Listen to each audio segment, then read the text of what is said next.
يلا بينا نشوف مع بعض شرح لعبة معلش احنا بنحور. اسم اللعبة حرفيا جامد، عمك القرموطي، والاسم جامد اصلا، والديزاين لذيذ جدا. بالكم اللعبة هتطلع حلوة زي الشكل وزي اسمها كده ولا لا؟ اللعبة دي ميزتها يا جماعة شخصين، أربعة، ستة، تمانية، ممكن 10 أشخاص يلعبوها. واللعبة دي محتاجة ايه؟ تحوير شوية. يلا بينا نشوف شرح اللعبة مع بعض.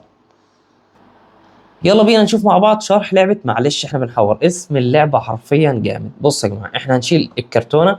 اللعبة بتيجي 58 كارت. كام؟ 58 كارت. ايه المحتوى الكروت؟ كلها صور مجسمات بالشكل ده، تحسها صور كلها بالذكاء الاصطناعي، كلها صور كلها صور. اوكي، كل اللعبة صور صور صور صور صور زي ما انت شايف كده. الفكرة دلوقتي انت تعرف الشخص اللي قدامك بيحور ولا لا. انا هجيبها مثلا، هنلعب دلوقتي فريقين، احنا أربعة، اتنين هنا واتنين هنا. الفكرة يا جماعة الصورة معايا اهي. اوكي، انا دلوقتي هبدأ وقت، الوقت حسب ما احنا عاوزينه، دقيقة. هجيب تليفون وابدأ وقت دقيقة. الشخص ده دلوقتي اللي بيلم نقط اكتر بيكسب، اللي بيلم 10 نقط بيكسب. تمام. الناس دي دلوقتي هتختار شخص واحد هو اللي هيسحب الكارت، والمجموعة اللي هناك هتختار شخص يجاوب، لازم شخص واحد. اوكي، هيبدأ الكارت ده اتسحب، اللي هناك هيبدأ يسأل. الفكرة الشخص اللي هناك هيعرف الشخص ده بيحور ولا لا.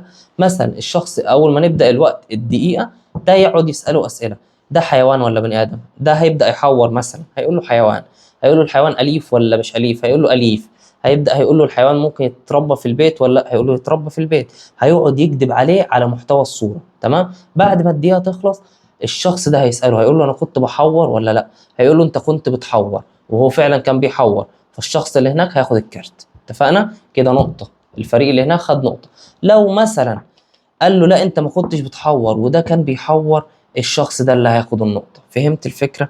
بعد كده الفريق التاني هيبدأ يختار حد هيسحب الكارت، والفريق ده هيختار حد يجاوب، هيبدأ برضه يسأله. الفكرة ان هو لو حور عليه وده عرف ياخد الكارت، لو حور عليه او ما حورش عليه مثلا ممكن يقول الحقيقة على فكرة ويقول له انت بتحور، وبرضه ده هياخد الكارت. الفكرة كلها انه هيعرف بيكتب عليه ولا ما بيكدبش عليه. ولو عرف صح اللي بياخد كروت اكتر بيكسب. بس الفكرة كلها ان احنا بنبدأ الوقت ده كله في دقيقة، واللي بيلم 10 كروت اكتر بايه هو اللي بيكسب. بس ميزة اللعبة دي ان انت بتقعد تسأل اسئلة، والتاني بتشوف ملامح عينه، بيضحك ما بيضحكش، بيحاول يكذب ما بيكذبش. يعني دي عامله، عارف انت زي المخابرات، نفس فكره المخابرات بالظبط، تعرف اللي قدامك بيقول الحقيقه ولا لا.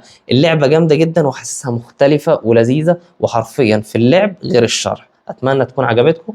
وقناه مهندس الالعاب بتنزل طبعا الالعاب الغريبه جدا والمميزه. يلا مستنيكم في شرح لعبه جديده. السلام.